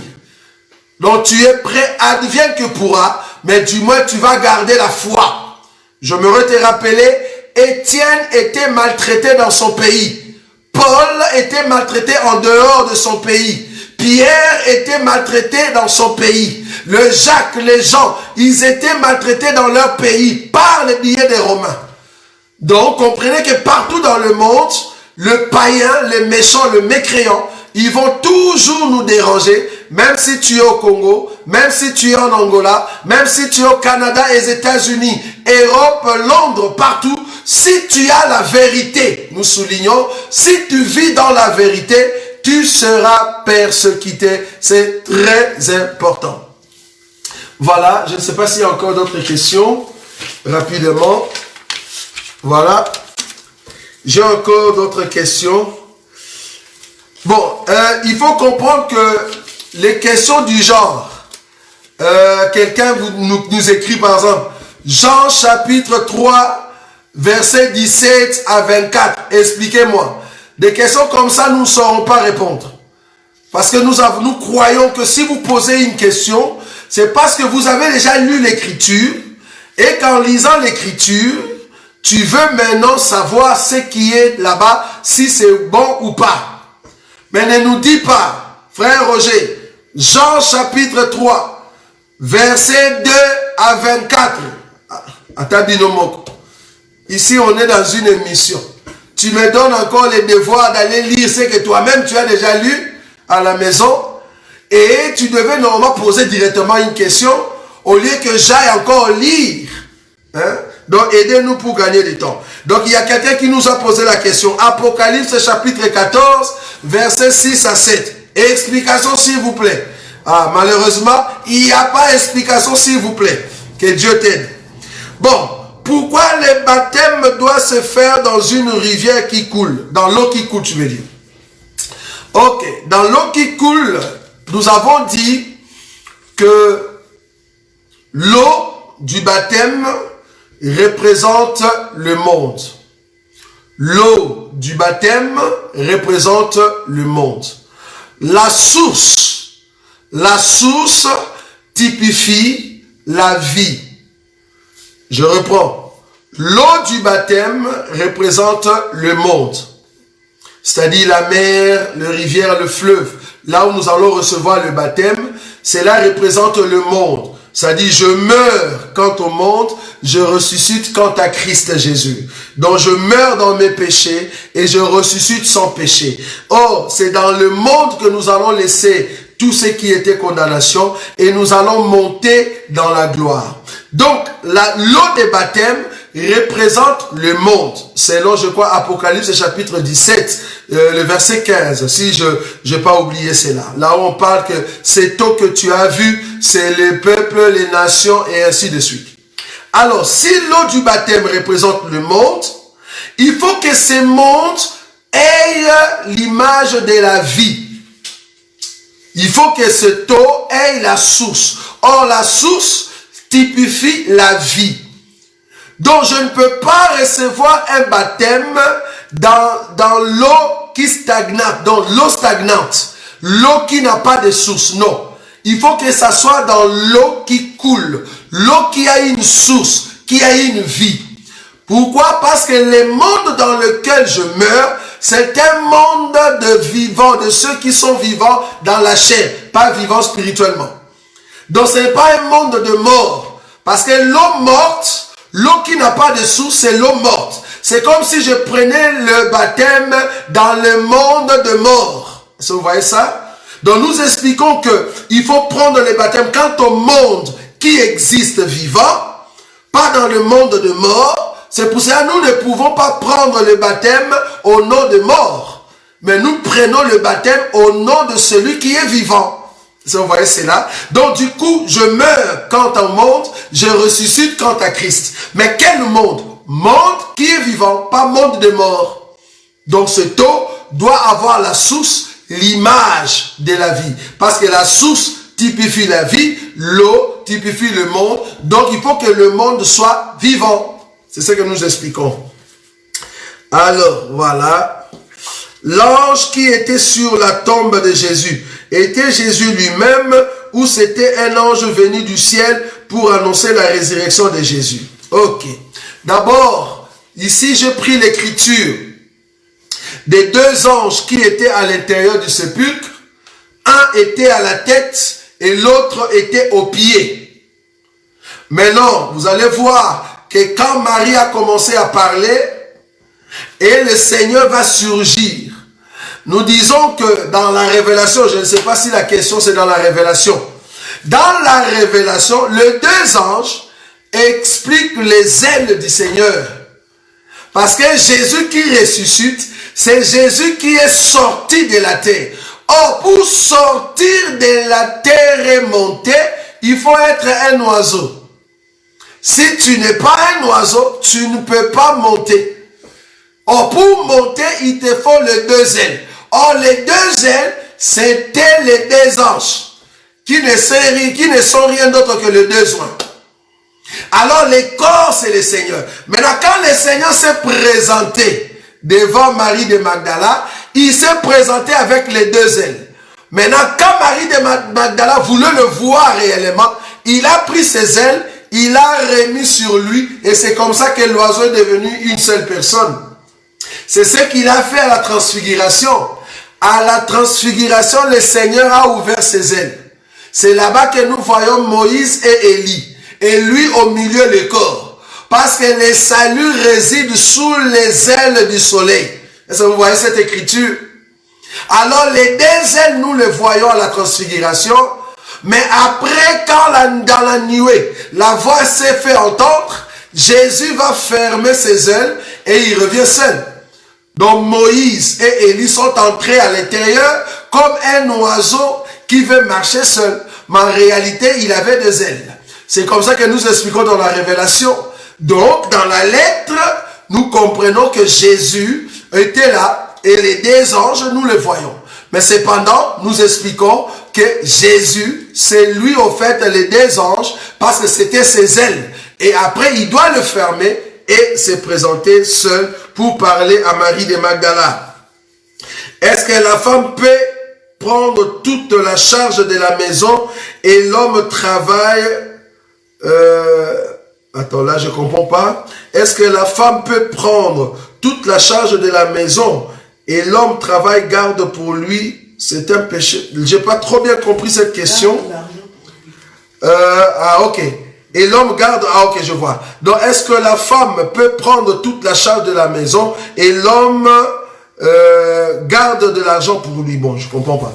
Donc, normalement, si j'ai bien compris, c'est que la femme va prendre la charge de la maison, c'est-à-dire payer la maison, payer à manger, tout. Et l'homme, c'est lui maintenant qui garde l'argent de la femme.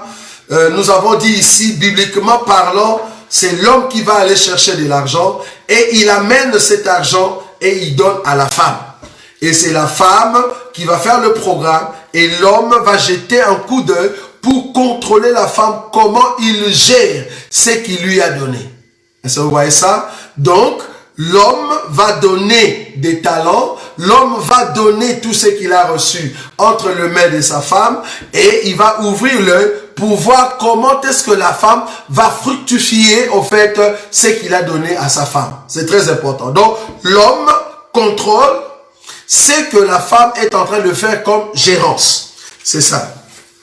Une femme qui gère mal, elle fait des choses sans que son mari soit au courant, elle achète des maisons pour sa famille. Comment l'homme doit réagir? C'est un couple chrétien. Là, nous disons que si c'est un couple chrétien, donc la sœur est censée d'avoir l'enseignement. Donc la sœur, quand on te donne, on te dit de gérer et que tu commences à donner de l'argent par-ci, par-là, sans que l'homme soit au courant, c'est-à-dire il y a un problème. Là, tu es en train de voler dans le couple. Tu es une voleuse, vous voyez? Parce que là, ce sont des cas spécifiques. Ici, nous avons parlé en général. Mais dans des cas spécifiques, une femme qui ne sait pas gérer sa maison, une femme qui ne sait pas gérer l'argent que le mari lui donne, alors Marie n'a pas le droit de te donner parce que tu vas les amener dans le trou. Votre couple va tomber. Vous voyez, c'est là. Si la femme n'a pas la bonne gérance, tu ne peux pas donner à ta femme l'argent. Sinon, vous allez vous tous souffrir. Tout l'argent que tu vas lui donner, elle va commencer à acheter des habits chers, elle va commencer à aider son frère, elle va commencer à aider sa maman et son papa. Là, c'est une femme qui n'a pas compris les choses de Dieu. Là, c'est vraiment des cas spécifiques. Nous étions dans les cas généraux. Dans les cas spécifiques, nous voyons des femmes qui ne savent pas gérer leur maison. Et il y a des hommes qui savent gérer la maison. Là, il faut donner à l'homme de gérer. Laisse l'homme gérer la maison parce que le but ici, que le couple qui est une société, vous puissiez aller de l'avant pour subvenir aux besoins de vos enfants. Vous formez une société, vous gérez vos biens pour aider vos enfants pour aller de l'avant. Alors c'est lui qui sait gérer dans le couple, c'est lui qui détient l'argent, c'est lui qui contrôle, c'est lui qui a l'œil supérieur sur la somme qui se trouve dans la maison. Ça c'est un cas spécifique.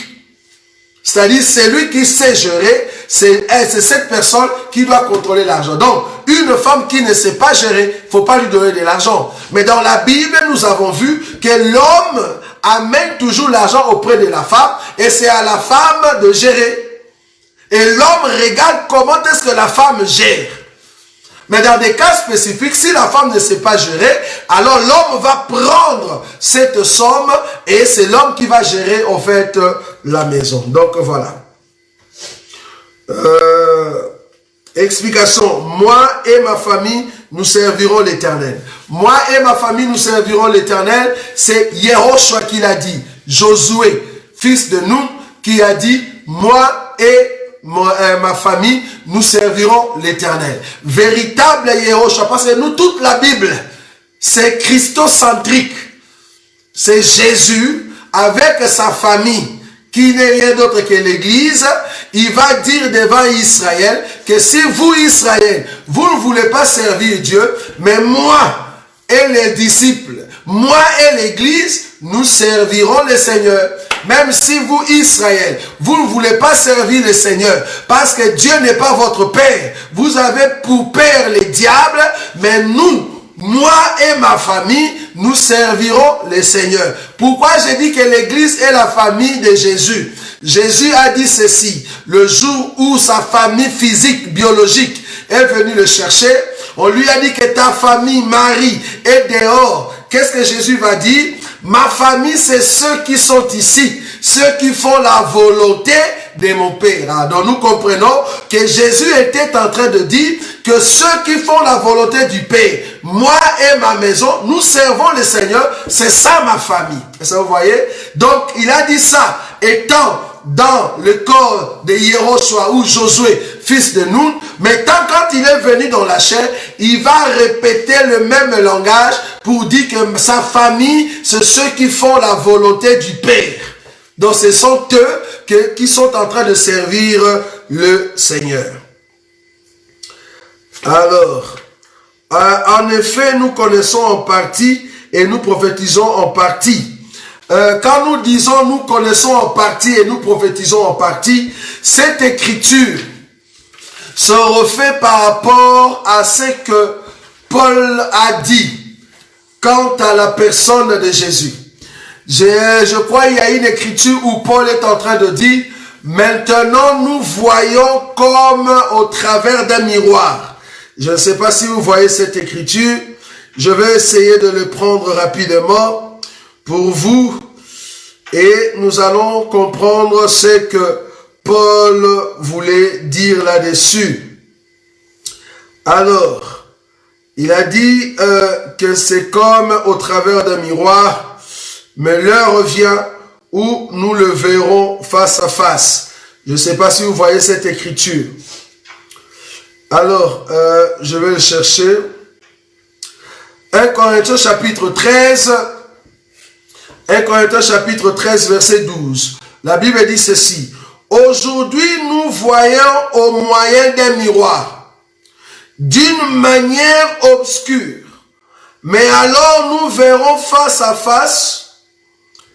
Mais alors, nous verrons face à face. Aujourd'hui, je connais en partie, mais alors je connaîtrai comme j'ai été connu. Si vous voyez ça?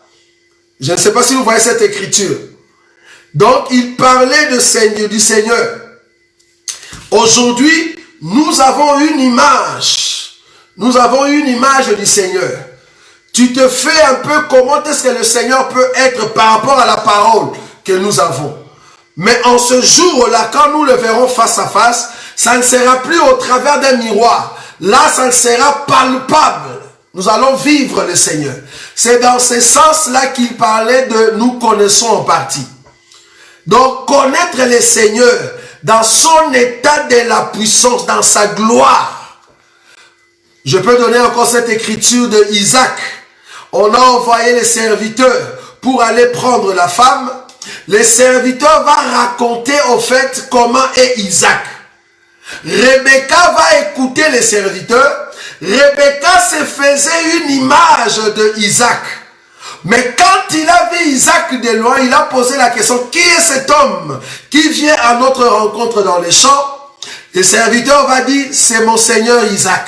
C'est là-bas que la femme va voir Isaac face à face. Est-ce que vous voyez? Donc nous connaissons en partie par rapport à la personne de notre Seigneur, dans sa gloire, dans sa puissance. Mais cependant, bientôt, je prie par rapport à cette écriture de 1 Corinthiens, mais bientôt nous le verrons face à face. C'est là-bas que nous allons comprendre qui est réellement l'époux qui a accepté de mourir à la croix pour nous. Alors, je vais prendre encore... Bon, là, ce sont questions. Jean tel, là, ça me fait toujours des soucis. Ceux qui sont venus avant moi sont des voleurs. C'est qui de voleurs ici? Je crois que l'écriture est claire. Qui est venu avant? Qui sont des brigands? D'abord, il faut comprendre qui sont les voleurs. Qu'est-ce qu'ils ont volé? Qui sont des brigands? Parce que dans d'autres écritures, on a parlé des brigands et des voleurs. Tu vas comprendre que tout ce qui est venu avant le Seigneur, c'est le temps de la loi. C'est au temps de la loi, au temps où on était dans les ténèbres. C'est-à-dire, il y avait encore le noir. Alors, dans ces noirs-là, il n'y a personne qui a amené la lumière.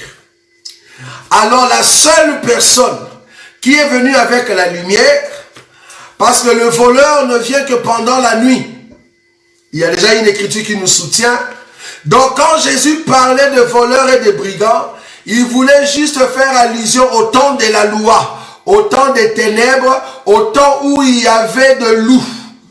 C'est-à-dire, tu peux facilement tomber. Donc, il parlait juste de la loi, le temps des ténèbres. Alors, lui, en venant, il est venu amener la lumière. Vous voyez? Donc, ce qui est venu avant le Seigneur, c'était le temps des ténèbres, c'était les sacerdoces qui étaient venus avant. Or, ce sacerdoce n'a pas amené la vie. Au contraire, le sacerdoce a volé la vie. Mais maintenant, lui, il vient donner la vie en abondance. Ça, vous voyez? Là, nous expliquons les ténèbres de la loi. Donc, les ténèbres de la loi viennent avant le Seigneur, mais le Seigneur vient maintenant pour apporter la lumière. Or, vous allez comprendre pourquoi je suis parti là-bas. Il faut toujours nous poser des questions. Jésus, on va le crucifier avec les brigands et les voleurs. Or, dont nous savons, les deux brigands et les deux voleurs à la croix, n'est rien d'autre que le zèle de notre Seigneur. Mais quel Seigneur? Le Seigneur qui porte les péchés. Le Seigneur qui est en train de passer dans la souffrance. Donc si Jésus, tous ceux qui sont venus avant, ils ont amené la souffrance, lui il est venu donner la gloire. Or il va donner la gloire quand il va ressusciter. Il est mort avec des voleurs et des brigands. Le voleur et le brigand à la croix n'est rien d'autre que le besoin. Bon, comprenez-nous, parce que vous posez des questions comme ça, alors qu'on ne sait pas donner tout l'enseignement. Donc du coup, on donne que de flash et nous savons entrer dans les détails. À la croix, le Seigneur Jésus est mort avec deux voleurs, avec deux brigands. Or, l'Écriture dit, tous ceux qui sont venus avant moi sont des voleurs et des brigands. Donc nous comprenons, les voleurs et les brigands n'est rien d'autre que le zèle de celui qui a accepté le péché. Donc c'est le temps des ténèbres. Parce qu'il va dire à, je crois, au sacrificateur, à Gethsemane, quand on est venu l'arrêter, il a dit c'est votre temps, le temps des ténèbres et le temps de l'ennemi. Donc le temps du noir. Or ce temps-là, c'est le temps où les ténèbres vont s'abattre. Or, c'est ce temps-là que nous voyons des voleurs. C'est ce temps-là que nous voyons des brigands. Or, les brigands, on va le voir à la croix à côté de Jésus. Est-ce que vous voyez cela? Donc, nous comprenons que c'est le temps de la loi qui doit mourir à la croix pour laisser la place à la grâce qui est la lumière qui doit être ressuscitée du corps de Jésus. Donc les voleurs et les brigands, c'est le temps de la loi, mais qui doit mourir parce que c'est le temps de la souffrance. Et après, le Seigneur doit ressusciter pour manifester le temps de la grâce qui n'est rien d'autre que la lumière. Donc nous ne serons pas entrés dans tous les détails de cet enseignement. Pour ceux qui aimeraient cet enseignement, nous sommes toujours prêts pour vous montrer dans les Écritures qui sont ceux qui sont les brigands et les voleurs, et pourquoi Jésus est mort avec deux brigands, deux voleurs à la croix. C'est quoi l'abomination de la dévastation et comment on fuit vers les montagnes? Marc chapitre 13, verset 14. Quand on dit les montagnes ici, ne voyez pas montagne d'abord physique. Il faut comprendre que les montagnes, c'est la sécurité. Les montagnes, c'est là où il y a la présence de Dieu. Or, dans ces temps-là, la montagne qui sera une place de sécurité pour Israël, parce que comprenez que nous sommes au temps de l'abomination, de la dévastation, c'est-à-dire l'ennemi qui est l'antéchrist va...